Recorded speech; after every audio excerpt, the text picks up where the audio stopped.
자, 시작하겠습니다, 여러분. 254번. 노인복지입니다. 자, 우리나라 사회복지 관련 용어들에 대한 설명을 옳은 것은 1번, 노년부양비는 전체 인구 틀렸습니다. 자, 노년부양비는 생산 가능 인구 분의 65세 이상 인구, 이렇게 되는 거예요. 65세 이상 인구를 다른 말로 노년 인구라고 얘기하고,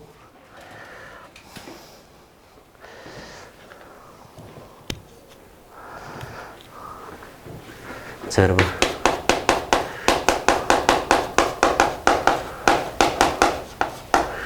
인구, 그 다음에 경제활동 인구,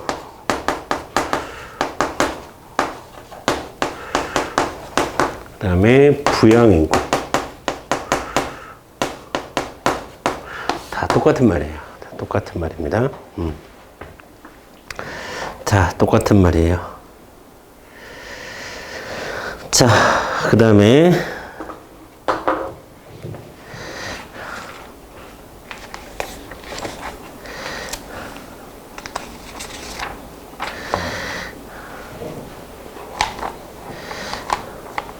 자, 이것을 15세 이상 64세 15세부터 64세를 우리가 생산 가능 인구, 경제활동 인구, 부양 인구라고 얘기하고, 자, 그 다음에 65세 이상 인구를 노년 인구라고 얘기하고요.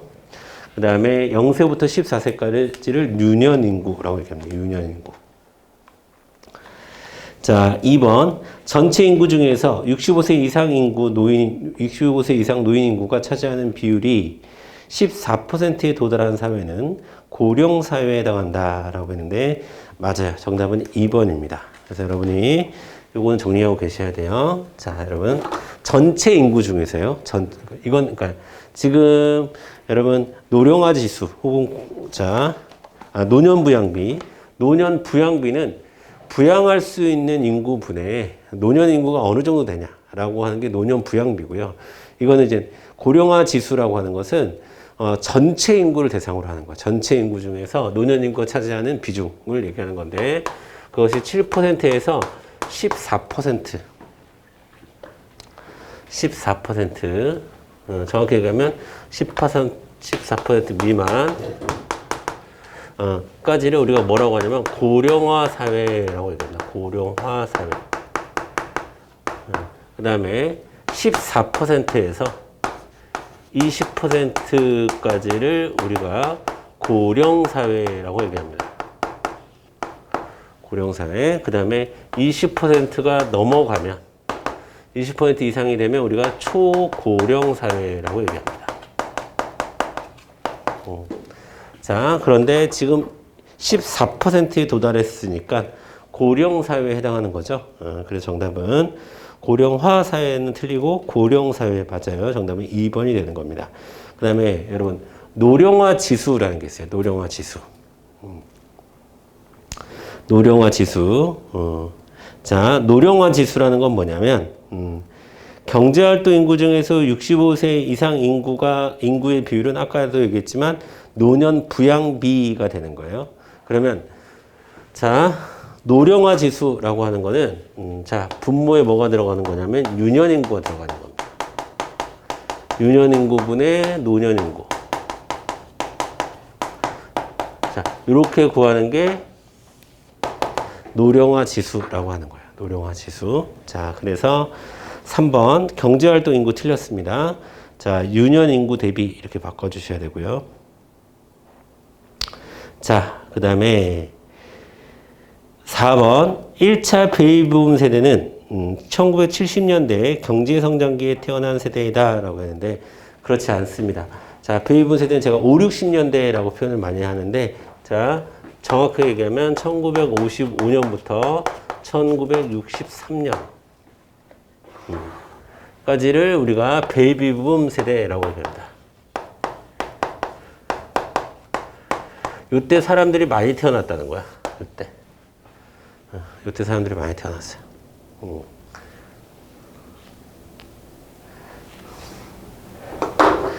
자, 우리 정책과 관련해서 쓰레기통 모형을 보면 우연적인 사고나 우연적인 사건이나 우연적인 조건들이 합쳐져서 하나의 큰 결과물을 만들어내죠.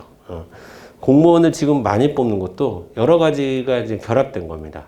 그래서 공무원을 많이 뽑음으로써 일자리 문제를 해결하려고 하는 기본적인 뉴딜 정책적 마인드를 갖고 있는 혹은 케인즈주의적인 마인드를 갖고 있는 그 정부가 있었던 거고 공무원을 많이 뽑았을 때 그리고 또 하나는 자, 요 베이비붐 세대가 퇴직 세대가 된 거예요. 퇴직 세대.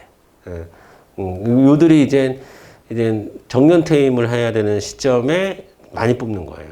그러니까 빠지는 사람들이 많죠. 그러니까 퇴임한 사람들이 많으니까 신규를 많이 뽑았던 거예요. 이게 단지 정부 정책만으로 그렇게 되는 건 아닙니다. 아시겠죠? 특히 이제 베이비붐 세대가 그래서 여러분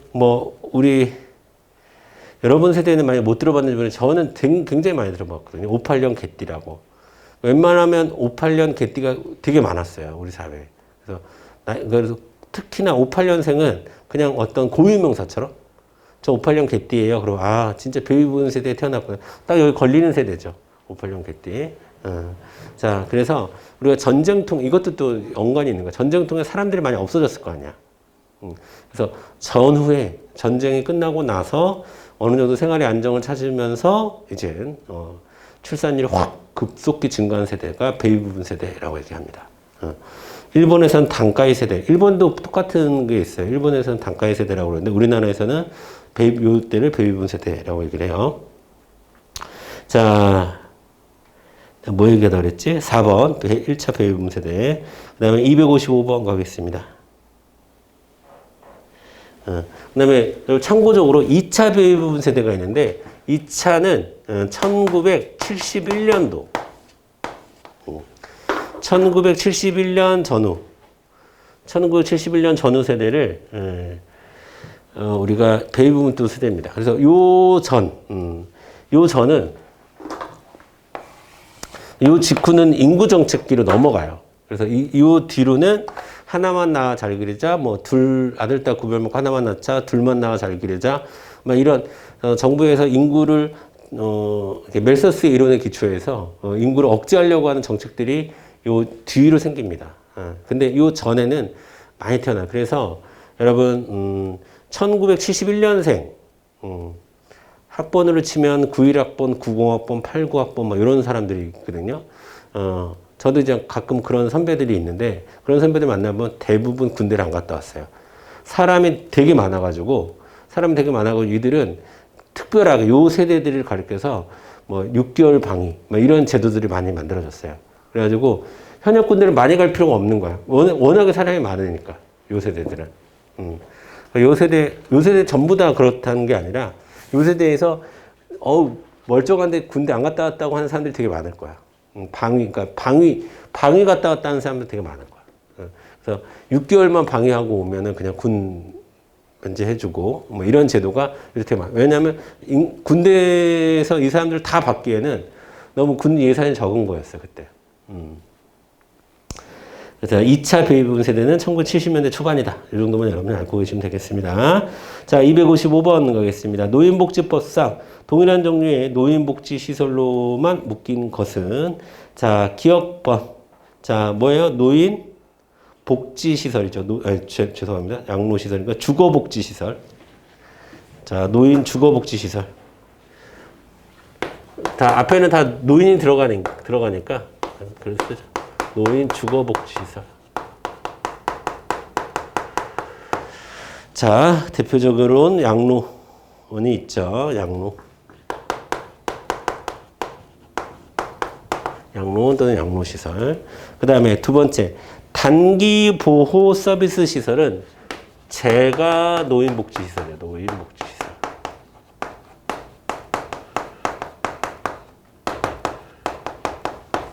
자, 단기 보호 서비스 시설. 자, 그 다음에 노인복지관.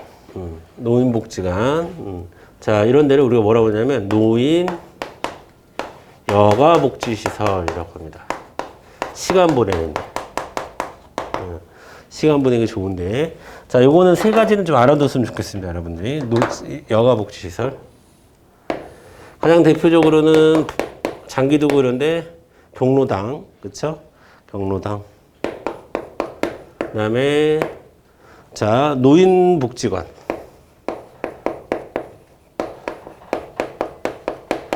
그다음에 노인학교. 자, 요건 좀 알아뒀으면 좋겠어요. 자, 그래서 여기서는 정답은 디귿, 니을로 가주시면 되겠고, 그다음에 노인 요양복지시설은 노인 의료복지시설 중에 하나입니다. 시설로는 요양이 있다. 요양시설이 있다.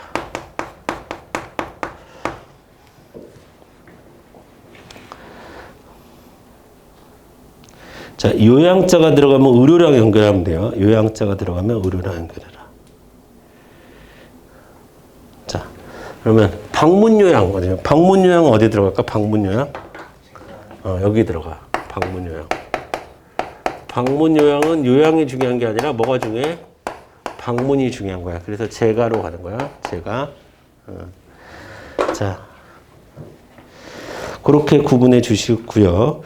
자, 그 다음에 넘어가도록 하겠습니다. 256번 보기 전에 257번부터 볼게요. 257번. 노인복지법상 노인복지시설의 종류에 해당하는 것만을 모두 골라라 라고 되어 있습니다. 자, 그러면 지금 여기 있는 4개 중에서 뭐만 빠지면 돼요? 노인보호 전문기관만 빠지면 되겠네. 그렇죠? 노인보호 전문기관만 빠지면 되겠습니다. 자, 그러니까 노인보호 전문기관. 자, 노인보호 전문기관까지도 들어가는 거죠. 들어가는 거예요. 들어가는 거고. 자, 257번의 정답은 4번인데, 자, 257번에 4가지는 우리 다 쓴 거죠, 지금. 거기서 노인보호 전문기관까지 있다. 노인보호 전문기관.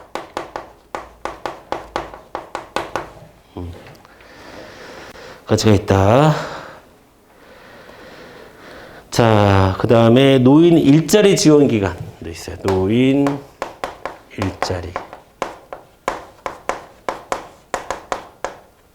그래서 이렇게 총 한 6개 정도가 노인복지시설로 노인복지법에 명시되어 있다. 이렇게 여러분이 보시면 되겠습니다. 자, 네, 그렇게 보시면 되겠고, 하나가 더 있으면 학대 피해 노인 센터도 있어요.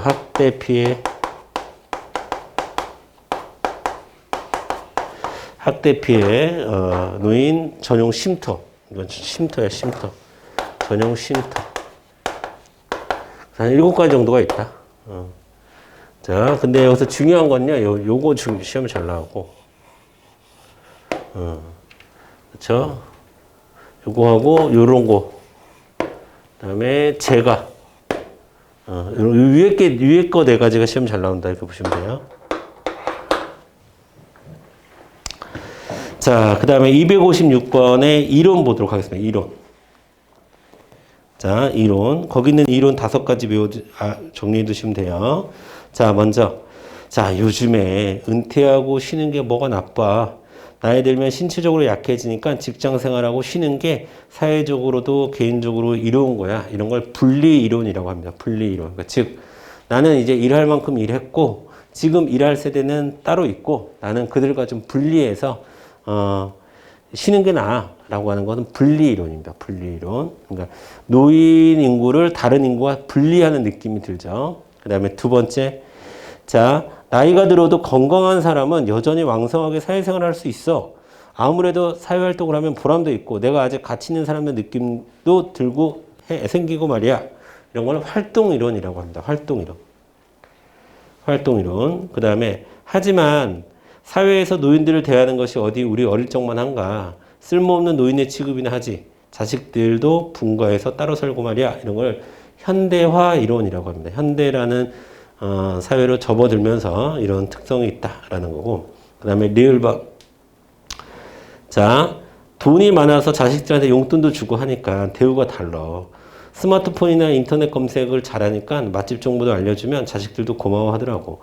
외식도 시켜준다고 하던데 이런 걸 뭐라고 하냐면 교환 이론이라고 하는 거예요. 여러분, 교환이라는 말이 들어가면 경제적 사고를 한다는 거예요.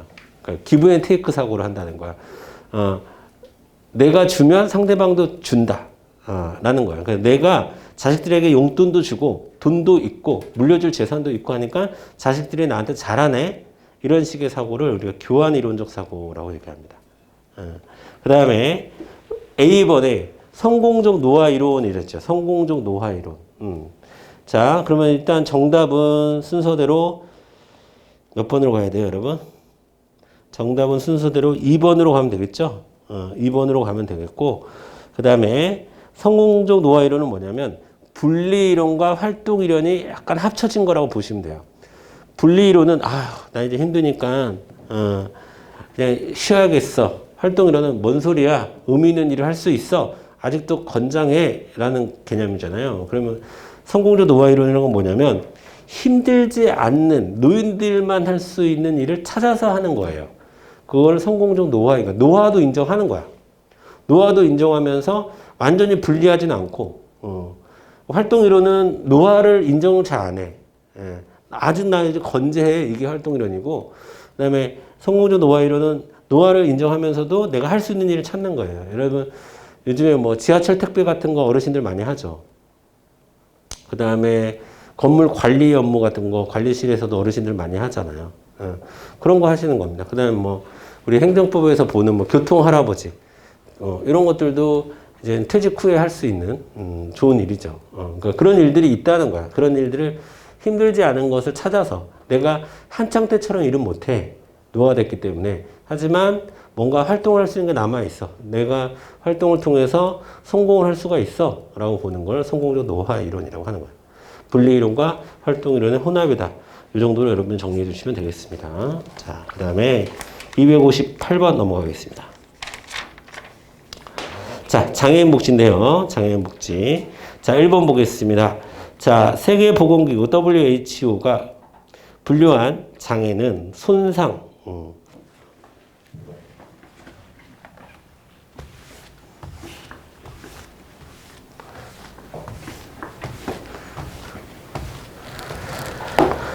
맞아요. 손상. 자, 그 다음에 impairment, 손상. 다른 말로 여러분 기능장애라고 얘기합니다. 기능장애.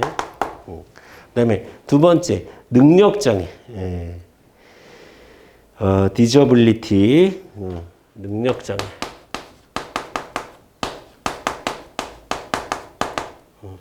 자, 이건 기능이 저하된 상황을 얘기하는 거죠. 기능 저하. 그 다음에 사회적 배제가 아니라 사회적 장애입니다. 틀렸어요. 사회적 배제가 아니라 사회적 장애. 자, 영어로는 우리가 핸디캡이라고 얘기하죠. 핸디캡.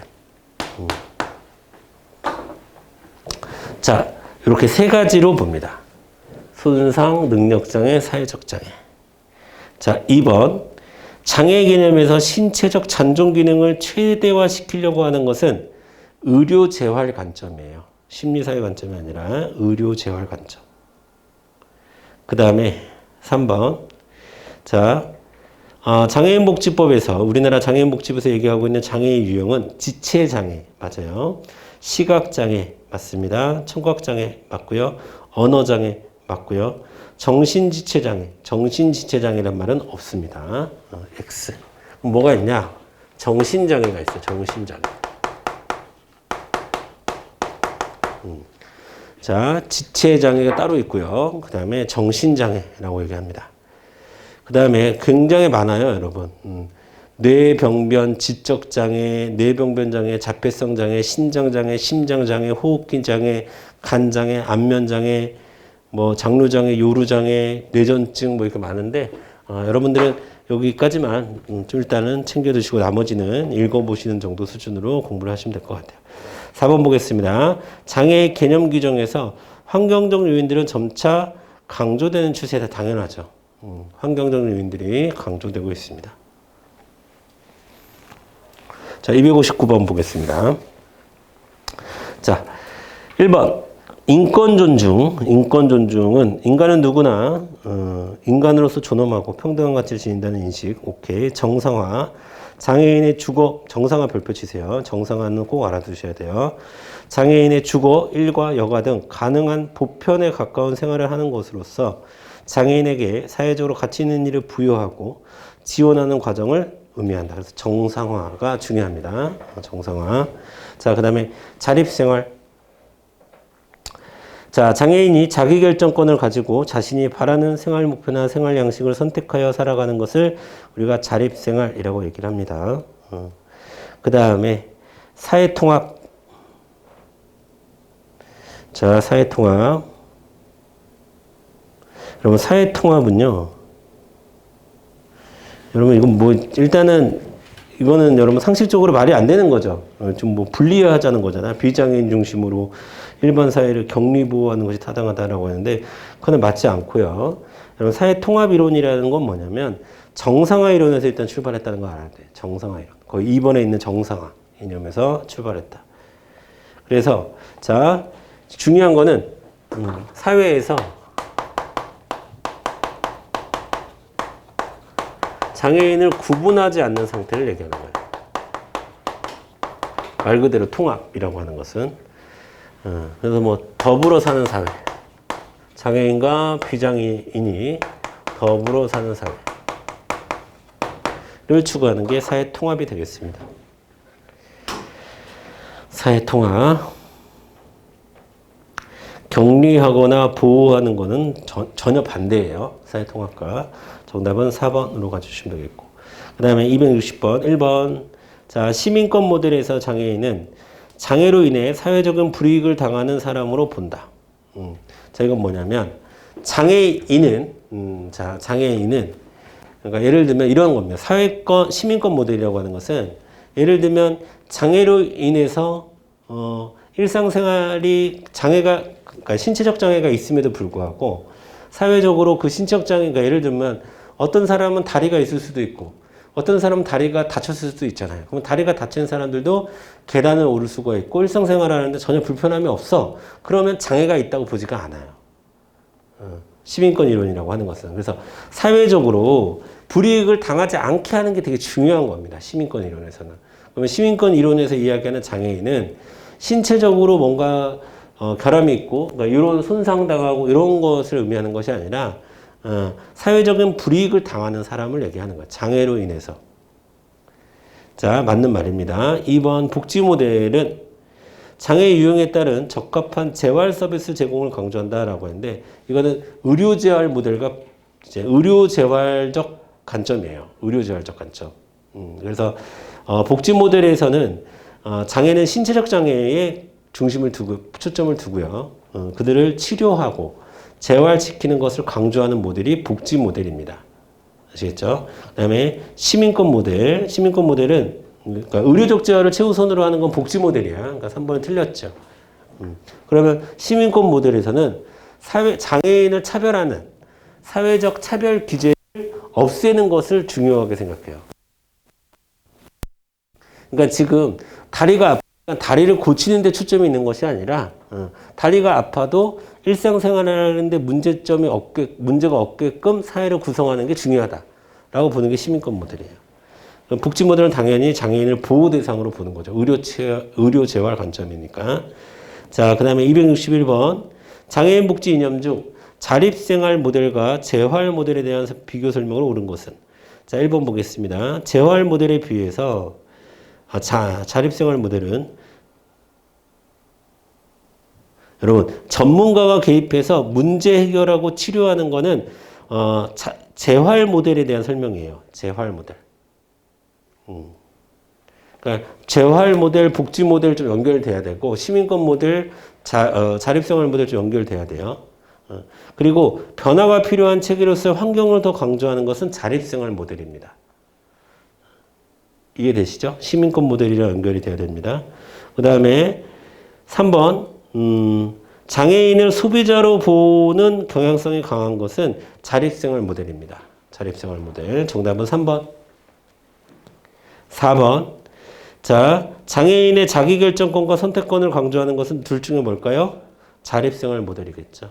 그래서 4번도 틀렸고. 자, 장애인복지법에 대해서 볼게요. 1번. 매년 장애인의 날부터 1주간을 장애인 주간으로 합니다. 맞아요. 2번. 기본 이념은 장애인의 완전한 사회 참여와 평등을 통해서 사회통합 동그라미 치고 맞아요. 그 다음에 장애인 실태조사 3년 동그라미 3년 맞아요. 하지만 장애인 정책 종합계획은 5년입니다. 5년.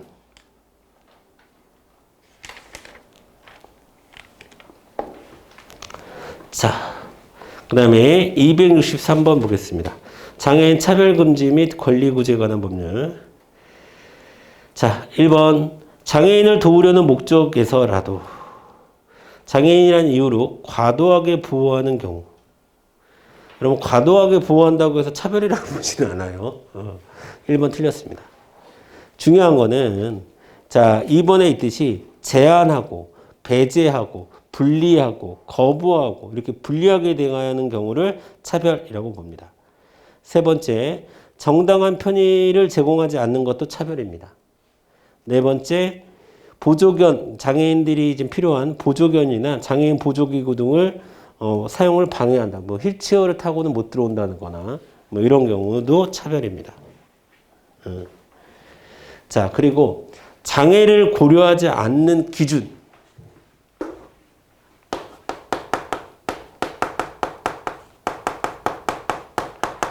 기준으로 결국 불리한 결과를 내는 거 차별입니다. 그 다음에 여기 우리 2번에서 나오는 제한,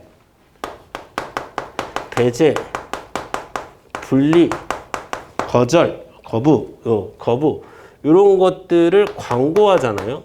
그래서 차별입니다. 그 다음에 장애인을 그리고 장애인 생활보조인들 있죠. 장애인 생활을 대리하거나 그 다음에 동행한 사람들, 장애인 동행자에게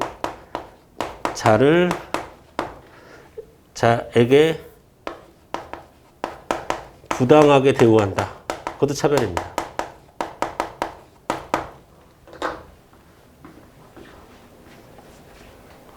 그러니까 뭐 활동보조인을 못 들어오게 한다거나 뭐 이런 것도 차별입니다. 지금 거기 세 가지 하고 제가 적어드린 세 가지 총 6가지 정도를 정리하시면 돼요. 정리하면 일단 제한, 배제, 분리, 거부 안 되고 차별이고 그거를 광고하는 것도 차별이고 정당한 편의 제공을 거부하는 것도 차별이고 그 다음에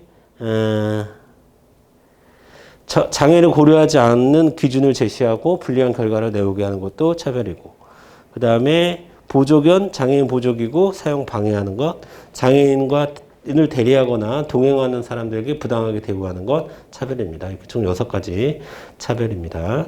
264번. 우리 서비스 전달 체계에서도 사실 배웠던 문제인데 사회복지 서비스를 지리적, 심리적 제한 없이 받을 수 있어야 한다는 개념으로서 장애인, 노인, 임산부 등 편의 증진 보장에 관한 법률과 관련이 있는 것은 정답은 1번 접근 용이성입니다. 접근 용이성.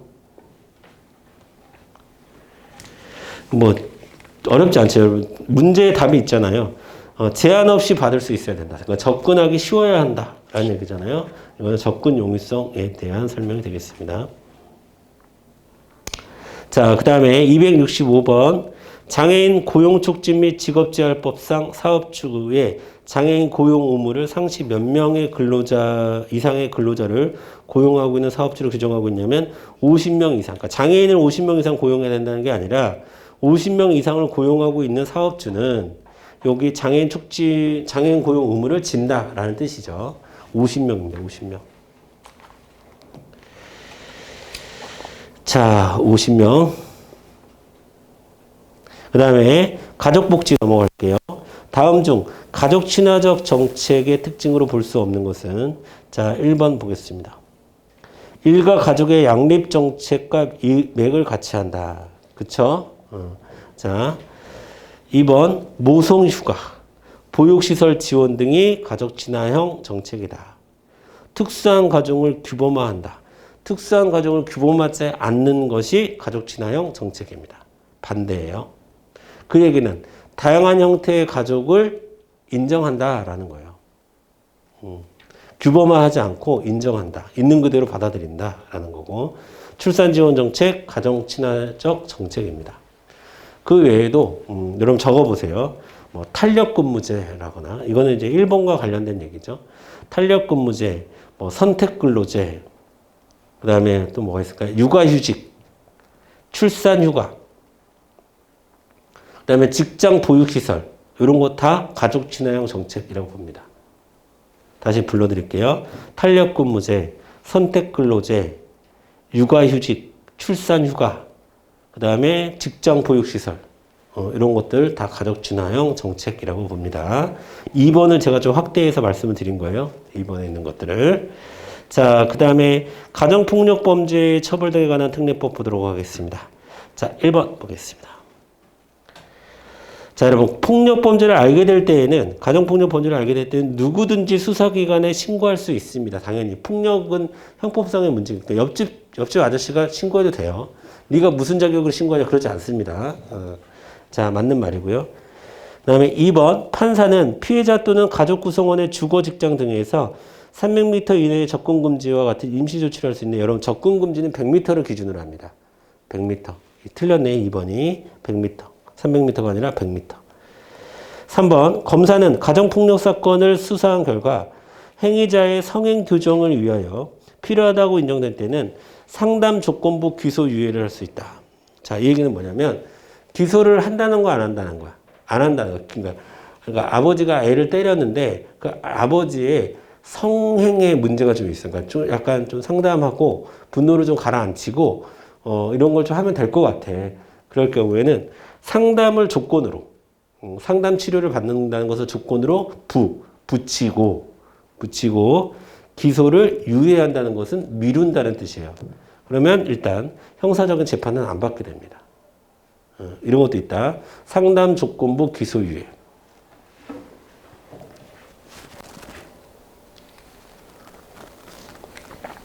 여러분, 청소년들이 범죄를 저지르면 검사가 뭐를 할 수 있냐면 선도 조건부 기소 유예를 할 수 있어요. 그건 뭐냐면 검사 차원에서 이 정도는 교도소에 안 보내고 선도를 좀 하는 정도를 조건으로 기소를 좀 미루겠다, 이런 걸 할 수가 있습니다. 그래서 형법적으로 지금 뭐 검찰 수사권 문제 이렇게 좀 사회적으로 뜨거운데 어쨌든 기소를 유예할 수 있다는 것은 검사가 갖고 있는 엄청난 힘이에요. 그러니까 검사가 기소 유예할 수 있습니다. 기소도 할 수 있고 유예도 할 수 있고 불기소도 할 수 있고 다 검사가 할 수 있는 겁니다. 4번, 사법경찰관리는 여러분 경찰관을 얘기하는 거예요. 경찰관을 여러분 법적으로 사법경찰관리라고 부릅니다. 사법경찰관리라고 불러요. 자, 그 다음에 폭력행위의 제지, 동그라미, 분리, 동그라미, 행위자와 피해자의 분리, 그 다음에 범죄 수사, 피해자의 가정폭력 상담소 또는 그러니까 범죄 수사 동그라미, 제지, 분리, 수사, 그 다음에 보호시설로 인도, 이런 것들을 조치를 취해야 합니다. 사법경찰관은. 4가지 알아요. 제지, 폭력행위를 막아야 되고 일단. 그 다음에 가해자와 피해자를 분리시켜줘야 되고, 그 다음에 피해자가 필요할 때 인도도 해줘야 되고, 수사도 해야 되고. 268번 가겠습니다. 자, 건강가정기본법에서 명시하고 있는 건강가정사업의 내용으로 옳지 않은 것은 가족 단위 복지 증진 맞고요. 이혼 예방 및 이혼 가정 지원 맞고요. 성별 분리에 근거한 가족관계 확립. 이거는 이제 시대에 뒤떨어진 얘기죠. 3번이 틀렸습니다. 4번은 뭐 당연히 맞는 거고. 269번 보겠습니다. 자, 1번 어린이집 또는 유치원을 이용하지 않는 만 60개월 아동은 양육수당에 지원이 됩니다. 지원 대상이 되고, 그 다음에 90일의 출산 전후 휴가를 부여받은 경우, 자, 휴가 기간은 출산 후 45일 확보되어야 되고요. 맞고요. 그 다음에 3번, 8세 이하의 자녀를 양육하기 위해서 육아휴직을 허용받은 근로자는 자녀 1명당 최대 1년간 휴직을 할 수가 있습니다.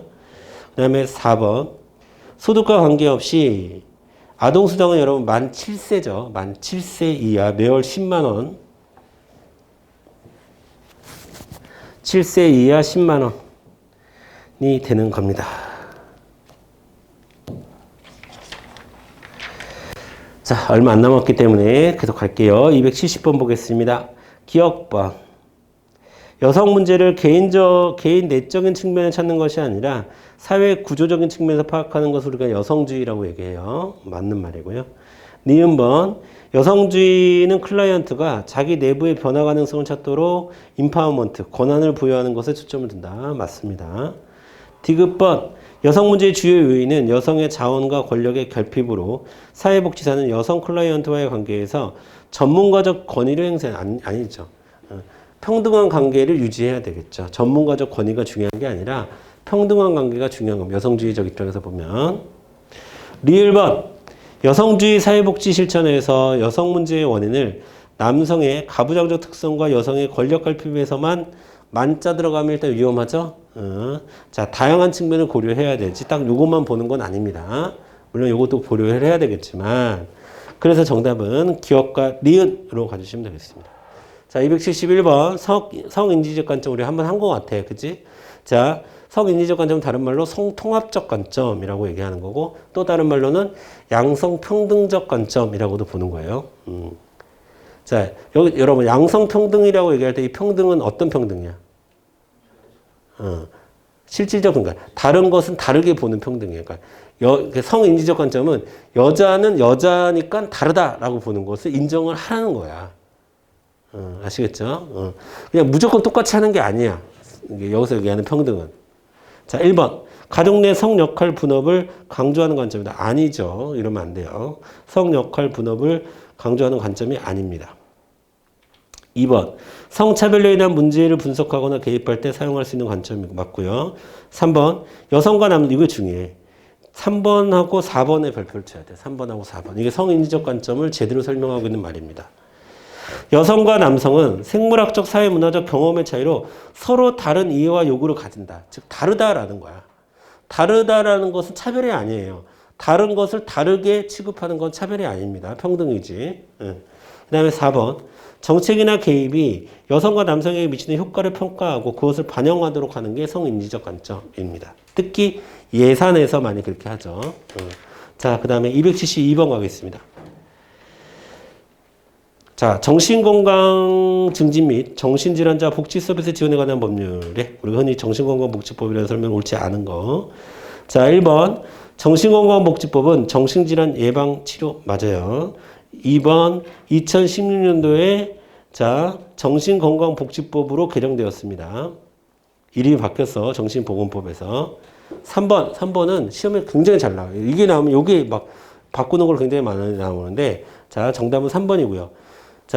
정신건강 전문 용어는 첫 번째, 정신건강 간호사 맞고요. 두 번째, 정신건강 임상심리사입니다. 요양보호사가 아니라. 정신건강 임상심리사. 그리고 세 번째, 정신 이렇게 셋을 얘기하는 겁니다. 다시 간호사, 임상심리사, 사회복지사. 자, 국가와 지방자치단체는 주르르 전달체계를 확립해야 된다. 맞습니다. 마지막 학교 사회복지 볼게요. 마지막 273번 문제. 자, 다음 사례에 적용된 학교 사회복지 접근 모델은 라고 하는데요. 지금 다음 사례에서 주어진 것은 여러분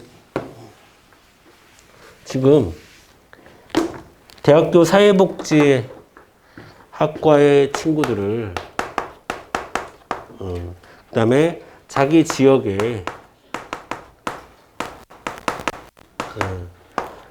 여기 사회복지학과 학생들을 자기 지역의 저소득층 가정 아이들 멘토링 사업한다는 얘기잖아요 지금. 그쵸? 자, 멘토링 사업한다는 얘기입니다. 지금 여기 213페이지 얘기가. 그쵸? 그래서 밑에서 한 네 번째 줄을 보면 대학에 있는 사회복지학과 학생들과 1대1 멘토링 프로그램을 통해서 이렇게 하죠. 이것은 학교, 지역사회, 학생 상호 간의 상호작용을 강조하는 그러니까 4번 모델이 되겠습니다. 학교, 지역사회, 학생관계 모델이 되겠는데, 자, 이 모델을 찾으려면 일단 이 상호작용을 통해서 학교가 갖고 있는 바람직하지 못한 제도적 관습이나 정책을 수정하려고 노력하는데, 이거는 근데 사실은 학교 변화 모델에도 적용이 되는 거라서 크게 이제 포인트가 될 수 없고, 자, 여기서 초점이 되는 것은 이겁니다. 특정 학생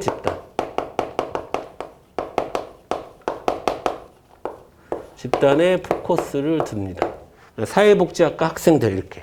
예. 자, 그런 게 요 학교 지역사회 학생 관계 모델의 특징이에요. 가장 큰 특징이고. 자, 그 다음에 1번 보겠습니다. 학교 변화 모델. 학교 변화 모델은 뭐냐면 학교 자체를 하나의 그 내담자로 부른 거예요. 학교 자체를 하나의 학교 전체를 어떻게 변화시킬 것이냐. 이렇게 접근하는 학교 변화 모델이에요. 학교 자체를 변화시키는 데 목적을 두는 거. 그 다음에 사회적 상호작용 모델은, 이거는 일단 구체적인 어느 학교에 어느 학생들 이런 게 나오면 안 되고, 특정이 나오면, 그러면 4번이 되는 거고, 사회적 상호작용 모델은 어쨌든, 학교에, 사회가 개입을 하는 거야. 상호작용을 하는 거야. 지역사회가 개입을 하는 거를 얘기하는 거고, 그 다음에 지역사회 학교 모델은 뭐냐면 학교를 동떨어진 공간으로 보지 않고 지역사회 한 구성원으로 봐요, 학교를. 그래서 지역사회 학교 모델이라는 것은 지역사회 내에 학교가 있다. 그래서 지역사회 영향을 가는 거 거의 비슷비슷해요. 근데 포인트를 어디다 두냐? 학교 지역사회 학생 모델 273번에 4번 정답이죠. 그거는 특정 학생 집단의 관점을 본다는 거. 학교 자체를 변화해야 될 대상으로 보고 상담을 진행하는 거 1번. 그 다음에 특정 학생 집단에 관심 갖는 거 4번. 그 다음에 사회와 학교의 상호작용에 초점을 두는 거 2번. 그 다음에 지역사회 내의 구성원으로서 학교를 인식하는 거 3번. 뭐 이런 식으로밖에 구분이 안 돼요. 거의 다 비슷한 이론이기 때문에 그렇게 보시면 되겠습니다. 자, 이것으로써 우리 EBS 사회복지학개론 단원별 기출문제집 수업을 마쳤고요. 이 정도로 우리가 문제풀이를 여러분, 특히 인강으로 공부하시는 분들은 이 정도로 반복해서 공부하시고 지방자 시험을 대비하시길 바라겠습니다. 수고하셨고, 자, 사회복지학 개론 같은 경우는 외울 것도 많고요. 법령도 많이 나오고 하기 때문에 여러분들이 꾸준히 반복해서 공부하시는 수밖에 없습니다. 그래서 잘 하셔서 좋은 결과를 맺길 바라겠습니다. 예, 마치겠습니다.